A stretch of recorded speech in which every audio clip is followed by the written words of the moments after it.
This video is speculation about Christian religion, particularly with respect to the incarnation and crucifixion of Jesus and getting into heaven.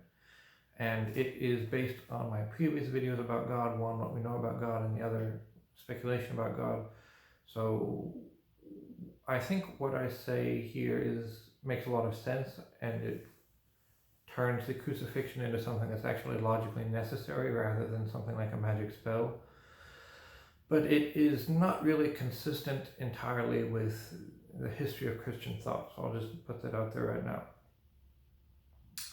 I had these thoughts by thinking about the nature of heaven. That's where the starting point was.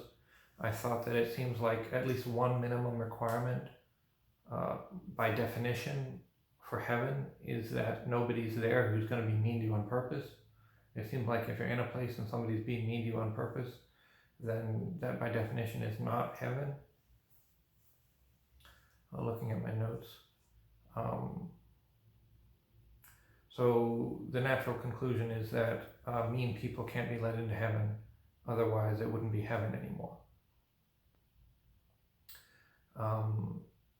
And related to this, in math, it's true that if there's a single contradiction in a mathematical system, then the whole system is inconsistent.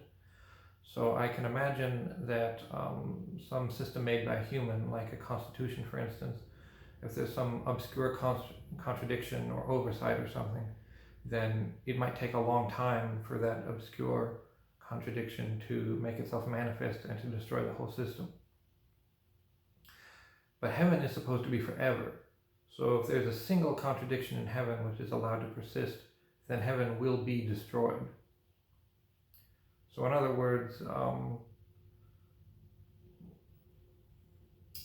if a person, no one can be allowed into heaven except on the condition that his freedom in heaven is restricted in proportion to his sin, or inconsistent. I'm imagining sin here to mean inconsistency with moral law, or whatever law is necessary in order to make heaven work. So you cannot get into heaven unless you care more about being the best person you can possibly be than anything else. If you care more about something else, such as your lust or greed or sense of self-importance, and if you were given free rein in heaven to pursue those things, you would destroy heaven. You would either need to be tied up in chains so you couldn't act on your evil impulses, or you would have to be banned from heaven entirely. And it seems to me that not having freedom, or at least some freedom, doesn't really sound like heaven either. If heaven is filled with nice people who are able to do whatever they want, then it means no one can be allowed into heaven who wants to do bad stuff. Pretty much by nature of what we're talking about. So God isn't being mean by not letting people into heaven. It's just by the nature of things that heaven cannot exist unless the people in heaven meet certain requirements. Now, a problem with this is that no person actually knows the perfect way of behaving. He can try his best to behave perfectly, but he definitely has some issues that he could work on. There is no perfect person. And in fact, things like Gödel's theorem and the Inchiders problem would give you the idea that it is impossible in principle to be perfect with any finite set of axioms. But anyway, so the idea that no person on his own merits, no person is perfect, and therefore no person on his own merits could get into heaven, because any imperfection allowed to persist in time would destroy heaven. But that led me to the idea that maybe if an imperfect person who wanted to try to become perfect agreed to follow the instruction of somebody who was perfect, maybe he could be allowed into heaven on that condition, that he has to do whatever this guy says. That the imperfect person can have his freedom limited, and or that he has to agree to do whatever this other guy says who's morally perfect. And I guess having his freedom limited is basically the same thing as agreeing to do whatever the morally perfect guy says. And that points to the idea that maybe Jesus could be that perfect person. And in that case, there's actually a purpose, a very clear and obvious purpose to Jesus coming to earth, being a person, being tortured horribly and dying. You can't be a perfect moral role model unless you suffer, because it seems like the whole point of righteousness is doing what's right even when it's hard. Doing what's right when it's easy doesn't seem to be righteous. So the idea of Jesus behaving morally perfectly, even when he was betrayed and tortured for absolutely no reason, that's sending a message, two different messages at the same time. It sends a message to the people on earth that he is the perfect role model that you have to follow if you want to get into heaven, and it's sending a message to the people in heaven that he is willing to pay whatever price is necessary to fix whatever problems we cause when we come up there, because we're imperfect and we're going to cause problems if we're given free rein to do what we like, even if we don't mean to. So I like that idea because it makes everything about the religion. Well, I still don't understand exactly the point of baptism and Eucharism. Well, I can understand partially, but it's not solid, is what I just talked about. I don't understand everything, but it does make the main idea make a lot of sense. That there's actually a reason why you have to do that, and it's not a magic spell. And there's a reason why you have to follow Jesus in order to get into heaven. Now, this conception of heaven is a little bit different than how Christians might think of it. In this conception of heaven, it's still possible for bad stuff to happen. The difference is that no one's allowed into heaven who does bad stuff on purpose, and that I would presume that the means exist in heaven to fix whatever problems arise, so that no problem will be permanent, and that whatever problems arise come by accident because people make mistakes. This combined with my previous conception of God, that he created the universe to be a reflection of himself, that means he likes the universe the way it is already. So it means your life on earth is meaningful in itself, and maybe he decided to make an extra place called heaven that certain people could go to if they seem like they'd be a good fit. Maybe he can create an extra dimensional space and make a copy of a person that flips on when that person dies on earth. The copy of him flips on in heaven. Maybe that's how he does it. I don't really know. That's just a guess.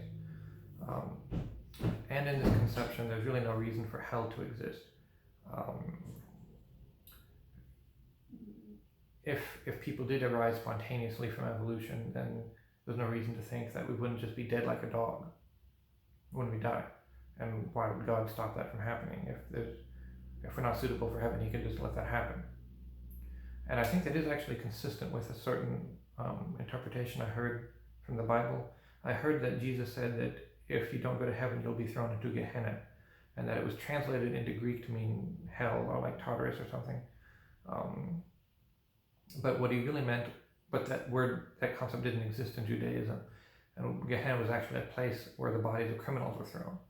So when he said that you'll be thrown into Gehenna, the argument is that he actually meant that you'll be thrown away like trash, which is consistent with the idea that either you're just dead and they don't care about you, they let you die like a dog, in which case there's no eternal torture, or if you're willing to try to be the best person you possibly can and not do the same stupid stuff over and over again that'll hurt other people, then they'll let you into heaven and you can have a good time.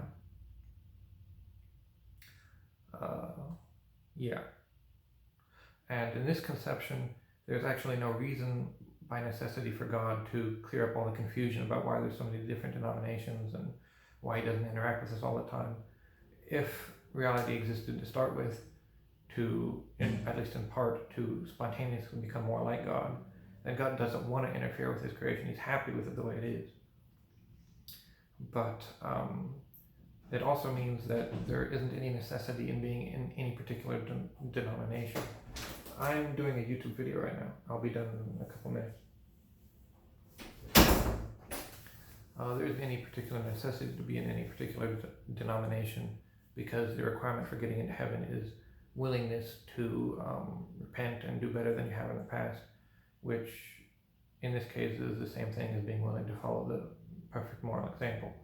In that case, like even an atheist who tries his best to live the right way but doesn't believe that Jesus is real when he's dead, Jesus could show up and be like, I'm here now. What do you think?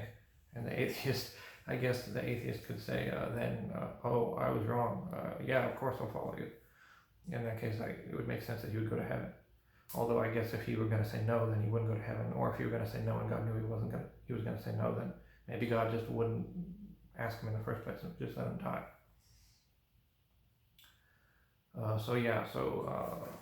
I like to think maybe heaven could be real.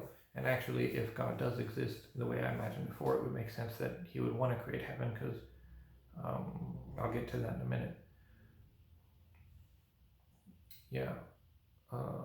And that he just didn't bother to clear up all the confusion, because the only thing we really needed on earth was to have the idea put in our heads so that more people would get the idea that heaven is something they should strive for. And I think this is an interesting idea, because you can strive to be worthy of heaven even if you're not sure that it exists. It seems like a pretty beautiful idea to me. And there's another thought I had.